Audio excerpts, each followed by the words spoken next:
Queremos examinar com mais cuidado. Voltando ao artigo 52A, que estabelece no seu caput que, salvo convenção em contrário, pertencerão ao empregador, ente público ou comitente, exclusivamente para as finalidades que constituam o objeto do contrato ou das suas atividades, os direitos patrimoniais das obras. E aí vem duas hipóteses. As criadas em cumprimento a dever funcional ou a contrato de trabalho e as criadas em cumprimento de contrato de encomenda, inclusive para os efeitos do artigo 54 e 55 desta lei, que também não serão expostos. O artigo 54 e 55, que nós, debatedores, tivemos acesso, e que não são os que falam sobre que, pelo mesmo contrato, pode o autor obrigar-se à feitura de obra literária, artística ou científica, em cuja publicação e divulgação se empenha o editor. E o 55 fala no caso de falecimento ou impedimento do autor para concluir a obra, o editor, mas aí é a questão do contrato de edição. Ele poderá considerar resolvido o contrato, mesmo que tenha sido entregue parte considerável da obra, editar a obra, sendo autônoma, mediante pagamento proporcional ao preço, ou, terceiro, mandar que outro a termine, desde que consintam os sucessores e seja o fato indicado na edição. Nas obras literárias, nós sabemos, tem sido feita essa negociação com o editor, e a parte de sucessão, o professor Denis vai examinar quando examinar a licença não voluntária. Depois ele estabelece o parágrafo que é vedada a publicação parcial se o autor manifestou a vontade de só publicá-la por inteiro ou se assim decidirem os seus sucessores. Os sucessores estão na ordem do dia, né? Inclusive na mídia. Mas, voltando ao nosso artigo 52, então, estabelece esses dois incisos, e aí vem, atrás desse caput, 4 parágrafos sem incisos. Ele fala sobre o titular dos direitos autorais conservará seus direitos patrimoniais com relação às demais modalidades de utilização da obra, podendo, assim, explorá-la livremente. Aqui vem uma crítica no parágrafo 2º, quando fala que a liberdade conferida ao autor de explorar sua obra na forma deste artigo não poderá importar em prejuízo injustificado, que é uma expressão realmente surpreendente, porque qual seria um prejuízo justificado? Ou seria, qual seria a dimensão desse prejuízo injustificado para o empregador, ente público ou comitente na exploração da obra? No final, quando eu não faço nenhuma sugestão, faço apenas algumas críticas no final do trabalho aqui. E realmente essa expressão, prejuízo injustificado, eu acho dá margem, dá margem à interpretação, e aí vai ser remetido ao judiciário, o que, então, seria o caso de rever essa expressão antes que seja transformada em direito positivo, efetivamente. A compensação do trabalho ou encomenda esgota-se com a remuneração ou com o salário convencionado, salvo disposição em contrário. No final, eu coloquei aqui, mas nesse texto não tem. O volume de salvo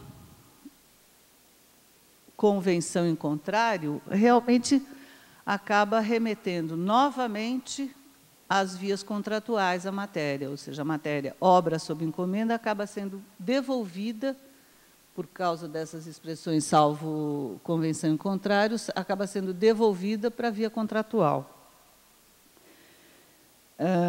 Aí fala sobre a compensação, que se esgota com a remuneração, salário convencionado, salvo disposição em contrário. Ou seja, todos esses aspectos, aqui não deu para colocar o amarelo, mas é possível observar que Em quase todos existe essa ressalva. Depois, no parágrafo 4º, os incisos 1 e 2 são as questões de tempo, ou seja, como é que foi combinado. Se for condicionada a participação, ele não é obrigado a restituir as quantias.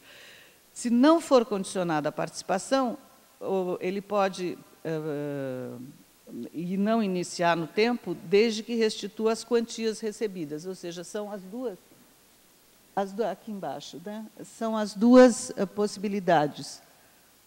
Se for condicionada, ele não é obrigado a restituir. Se não for condicionada, desde que restitua. São as duas hipóteses. E, para frente, nós vamos ver que existe, salvo convenção em contrário, no parágrafo 5º, que no prazo de 1 ano da entrega da obra, obedecidos os critérios de restituição dos incisos 1 e 2. Então, lá em cima, no parágrafo 5º, nós temos a possibilidade que, no caso de não haver prazo contratualmente estipulado para a exploração econômica da obra, o autor recobrará a totalidade dos seus direitos patrimoniais, salvo convenção em contrário. Em todas essas hipóteses, existe aí, como eu falei no começo, eu estou afastada da atividade acadêmica, mas existe uma crítica dessa diferença entre prazo e termo. Então, esses parágrafos, esse inciso, usam prazo, quando talvez fosse o caso, rigorosamente, do ponto de vista legislativo, usar termo inicial, ou termo, porque mais para baixo ele vai usar, no parágrafo 8º, ele vai usar, não havendo termo fixado para a entrega da obra, entende-se que o autor pode entregá-la quando lhe convier. Parece que, do ponto de vista legislativo, e aqui eu estou apenas levantando essa possibilidade, eu não afirmo, deveria ser feita uma uniformização dessas expressões, do parágrafo 4º, os 2 incisos, e do parágrafo 8º, que então estaria usando a expressão correta termo.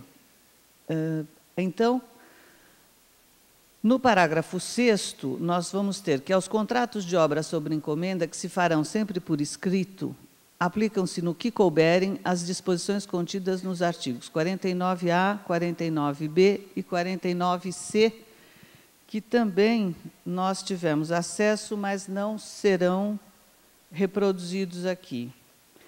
Os artigos 49A, B e C, eles são ligados ao caput do 49, em que é o capítulo 5º da transferência dos direitos de autor. Então, no caput do artigo 49, existem algumas modificações que estão sendo sugeridas pelo Ministério, mas nós não vamos falar sobre o tema de transferências dos direitos de autor. O artigo 49A, B e C, tem um 49D, mas não nos diz respeito, no tema obra sob encomenda. O 49A estabelece que as partes contratantes são obrigadas a observar, durante a execução do contrato de direitos autorais, bem como em sua conclusão, os princípios de probidade e da boa-fé, cooperando mutuamente com o cumprimento da função social do contrato e para a satisfação de sua finalidade, das expectativas comuns e de cada uma das partes. 49B estabelece que qualquer uma das partes poderá pleitear a revisão ou a resolução dos contratos de direitos autorais por onerosidade excessiva, quando para a outra parte decorrer extrema vantagem em virtude de acontecimentos extraordinários e imprevisíveis.